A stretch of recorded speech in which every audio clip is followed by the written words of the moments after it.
भोपाल से प्रस्तुत हैं प्रादेशिक समाचार। नमस्कार, समाचारों के साथ मैं जितेंद्र रघुवंशी। पहले मुख्य समाचार। नई दिल्ली में प्रधानमंत्री नरेंद्र मोदी और जापानी प्रधानमंत्री ताकाइची की शिखर वार्ता, आर्थिक, रक्षा और एआई क्षेत्र में हुए कई समझौते। मुख्यमंत्री डॉक्टर मोहन यादव ने मंत्रालय में अल्प वर्षा की तैयारियों के साथ नर्मदा समग्र मिशन की समीक्षा की। मनरेगा की जगह लेने वाले बीबीजी रामजी योजना का प्रदेश व्यापी शुभारंभ, अब मिलेगी 125 दिन रोजगार की गारंटी। और दतिया विधानसभा उपचुनाव का ऐलान, 30 जुलाई को होगा मतदान और 3 अगस्त को मतगणना। अब समाचार विस्तार से। प्रधानमंत्री नरेंद्र मोदी और जापान की प्रधानमंत्री सनाए ताकाइची के बीच नई दिल्ली में वार्षिक शिखर सम्मेलन स्तर की वार्ता हुई। भारत और जापान ने आर्थिक, ऊर्जा सुरक्षा, फार्मास्यूटिकल्स, रक्षा और एआई सहित विभिन्न क्षेत्रों में कई समझौते किए। श्री मोदी ने कहा कि दोनों देशों ने एआई क्षेत्र में एक संयुक्त वक्तव्य जारी किया है। रक्षा क्षेत्र में दोनों देशों ने पहली सह विकास परियोजना पर भी समझौता किया। ऊर्जा सुरक्षा के तहत भारत जापान जैव गैस पहल से देश में 1000 जैव गैस और जैविक उर्वरक संयंत्र स्थापित किए जाएंगे। मुख्यमंत्री डॉक्टर मोहन यादव ने मंत्रालय में अल्प वर्षा की संभावना को देखते हुए विभिन्न विभागों की तैयारियों की समीक्षा कर आवश्यक निर्देश दिए। उन्होंने कहा कि मसूर और उड़द जैसी कम पानी की फसलों के प्रति व्यापक जागरूकता अभियान चलाया जाए तथा अल नीनो के प्रभाव को देखते हुए एडवांस प्लानिंग की आवश्यकता है। मुख्यमंत्री ने अगले 2 वर्षों की कार्ययोजना के तहत जलाभिषेक 2.0 के माध्यम से तालाबों और बावड़ियों के पुनर्जीवन के निर्देश दिए। इसके साथ ही उन्होंने नर्मदा समग्र मिशन की भी समीक्षा की। इस मिशन का उद्देश्य नर्मदा नदी का संरक्षण और जल संवर्धन करना है। केंद्रीय कृषि एवं ग्रामीण विकास मंत्री शिवराज सिंह चौहान ने आंध्र प्रदेश के तिरुपति जिले से विकसित भारत जी रामजी योजना का राष्ट्रीय शुभारंभ किया। श्री चौहान ने कहा कि इस योजना के तहत मनरेगा के 100 दिनों की तुलना में अब 125 दिन रोजगार की गारंटी दी जाएगी। प्रदेश में भी विकसित भारत जी रामजी योजना मनरेगा का स्थान ले चुकी है। सभी जिलों में जन सम्मेलन सह लॉन्च कार्यक्रम आयोजित किए गए। त्रिपुरा के मुख्यमंत्री डॉक्टर माणिक साहा का उप मुख्यमंत्री राजेंद्र शुक्ल ने भोपाल स्थित निवास कार्यालय में अभिनंदन किया। दोनों नेताओं के बीच स्वास्थ्य एवं चिकित्सा शिक्षा के क्षेत्र में नवाचारों को लेकर चर्चा हुई। डॉक्टर साहा 28वें AOMSI मिड टर्म कन्वेंशन में शामिल होने के लिए भोपाल आए। यह राष्ट्रीय सम्मेलन 2 से 4 जुलाई तक पीपुल्स यूनिवर्सिटी परिसर में creating a wholesome surgeon theme पर आयोजित किया जा रहा है। प्रदेश में महिला सशक्तिकरण और पोषण प्रबंधन को मजबूत करने के लिए आंगनबाड़ी कार्यकर्ताओं और सहायिकाओं के कुल 2548 पदों पर भर्ती की जाएगी। इनमें 781 पद आंगनबाड़ी कार्यकर्ता और 1767 पद सहायिकाओं के लिए हैं। स्थानीय पात्रताधारी महिलाओं को प्राथमिकता दी जाएगी। आवेदन MP ऑनलाइन के जरिए 13 जुलाई तक स्वीकार होंगे। दोनों पदों के लिए 12वीं उत्तीर्ण और 18 से 35 वर्ष आयु सीमा निर्धारित की गई है। चुनाव आयोग ने दतिया विधानसभा उपचुनाव की तारीखों का ऐलान कर दिया है। नामांकन दाखिल करने की अंतिम तिथि 13 जुलाई और मतदान 30 जुलाई को होगा, जबकि 3 अगस्त को मतगणना होगी। दतिया विधानसभा क्षेत्र में आदर्श आचार संहिता तत्काल प्रभाव से लागू हो गई है। यह उपचुनाव कांग्रेस विधायक राजेंद्र भारती को सजा मिलने के बाद उनकी सदस्यता समाप्त होने की वजह से हो रहा है। प्रदेश के नगरीय विकास एवं आवास विभाग के नगरपालिका पोर्टल को राष्ट्रीय गवर्नेंस पुरस्कार की साइबर सुरक्षा श्रेणी में रजत पुरस्कार मिला है।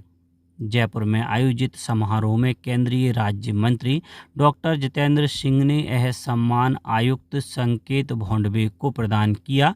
आयुक्त भोंडवे ने कहा कि विभाग ने आधुनिक तकनीकों और सुदृढ़ साइबर सुरक्षा उपायों से डिजिटल नागरिक सेवाओं को प्राथमिकता दी है। प्रदेश के सहकारिता, खेल एवं युवा कल्याण मंत्री विश्वास कैलाश सारंग ने भोपाल में 3 दिवसीय राज्य स्तरीय सहकारी प्रदर्शनी का शुभारंभ किया।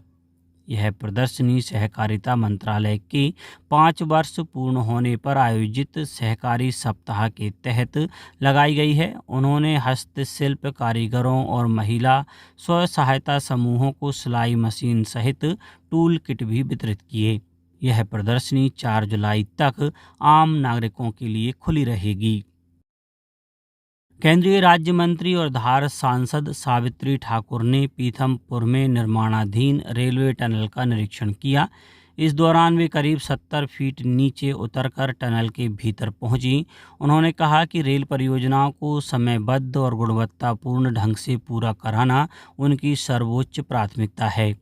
उन्होंने विश्वास जताया कि परियोजना पूरे होने के बाद क्षेत्र में रोजगार के नए अवसर सृजित होंगे। ऊर्जा मंत्री प्रद्युम्न सिंह तोमर ने बताया कि धरती आबा जनजातीय ग्राम उत्कर्ष अभियान के तहत अब तक 25,892 जनजातीय घर विद्युतीकृत किए जा चुके हैं। पश्चिम क्षेत्र विद्युत वितरण कंपनी ने सर्वाधिक 13,058 घरों को विद्युतीकृत किया है। यह योजना आदिवासी बहुल गांवों में परिवारों की सामाजिक आर्थिक स्थिति सुधारने के लिए भारत सरकार द्वारा शुरू की गई है, जिसमें 40% व्यय राज्य सरकार द्वारा किया जा रहा है। प्रदेश की पुलिस के लिए 1 जुलाई से EHRMS का ई-लीव मॉड्यूल लागू कर दिया गया है। इससे पुलिसकर्मी अब ऑनलाइन अवकाश आवेदन और उसकी स्थिति की जानकारी प्राप्त कर सकेंगे।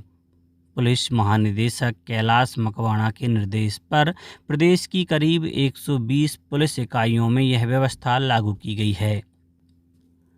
भारतीय रेलवे ने जून 2026 में पिछले वर्ष की तुलना में माल ढुलाई में 4% की वृद्धि दर्ज की है। रेलवे ने पिछले महीने 142 करोड़ टन से अधिक माल की ढुलाई की। इस दौरान 63 करोड़ 81 लाख यात्रियों ने रेल यात्रा की, जो पिछले वर्ष से अधिक है। उर्वरक की लोडिंग में सर्वाधिक 19.1% की वृद्धि हुई। देश में अमृत भारत रेल सेवाओं की संख्या बढ़कर 72 और वंदे भारत सेवाओं की संख्या 164 हो गई है। स्कूल शिक्षा विभाग द्वारा घोषित स्वच्छ एवं हरित विद्यालय रेटिंग 2025-26 में प्रदेश के 10 विद्यालय राष्ट्रीय स्तर पर चयनित हुए हैं। शहरी वर्ग में रतलाम के सांदीपनी विद्यालय जावरा ने प्रथम और भोपाल के कमला नेहरू सांदीपनी विद्यालय ने द्वितीय स्थान प्राप्त किया। प्रदेश की 78,000 से अधिक शालाओं ने इस रेटिंग में सहभागिता की थी। सभी चयनित विद्यालयों को भारत सरकार द्वारा 1 लाख रुपए की प्रोत्साहन राशि दी जाएगी। प्रधानमंत्री नरेंद्र मोदी की पहल पर एक पेड़ मां के नाम अभियान के तहत इंदौर में इस वर्षा ऋतु में 21 लाख पौधे लगाए जाएंगे। BSF परिसर स्थित देव गुराड़िया, लिम्बोदी और कृषि कॉलेज परिसर में बड़े पैमाने पर पौधारोपण होगा। नगरीय विकास एवं आवास मंत्री कैलाश विजयवर्गीय ने नागरिकों से मां के सम्मान में कम से कम 1 पौधा लगाने की अपील की। अब बात मौसम की। प्रदेश में भोपाल समेत 11 जिलों में तेज बारिश हुई। खरगोन के कसराब्द में 2 घंटे की मूसलाधार बारिश से सड़कें और खेत जलमग्न हो गए। शाजापुर के अकौदिया में लंबे इंतजार के बाद हुई बारिश से किसानों को राहत मिली। मानसून ने 24 जून को प्रदेश में एंट्री की थी और 9 दिनों में पूरे प्रदेश को कवर कर लिया। मौसम विभाग ने हरदा, नर्मदापुरम, रायसेन, छिंदवाड़ा, पाढुरना और बालाघाट में अति भारी बारिश का ऑरेंज अलर्ट जारी किया है। अब कुछ समाचार संक्षेप में। धार जिले में केंद्रीय राज्य मंत्री सावित्री ठाकुर ने विकसित भारत गारंटी फॉर रोजगार एवं आजीविका मिशन ग्रामीण का शुभारंभ किया। रायसेन जिले के 1800 से अधिक आंगनबाड़ी केंद्रों पर स्कूल रेडीनेस मेला 2 का समापन उत्सव आयोजित किया गया। बैतूल जिले के एकलव्य आदर्श आवासीय विद्यालय भैंसदेही की छात्रा पद्मा मर्सकोले ने national institute of fashion technology में प्रवेश पाकर जिले का नाम गौरवान्वित किया है। देवास जिले में राष्ट्रीय पल्स पोलियो अभियान के तहत 3 दिनों में 1,84,000 से अधिक बच्चों को पोलियो रोधी दवा पिलाई गई। शिवपुरी के कृषि विज्ञान केंद्र पर किसानों के लिए टमाटर और मिर्च की उन्नत खेती को लेकर एक विशेष किसान संगोष्ठी का आयोजन किया गया।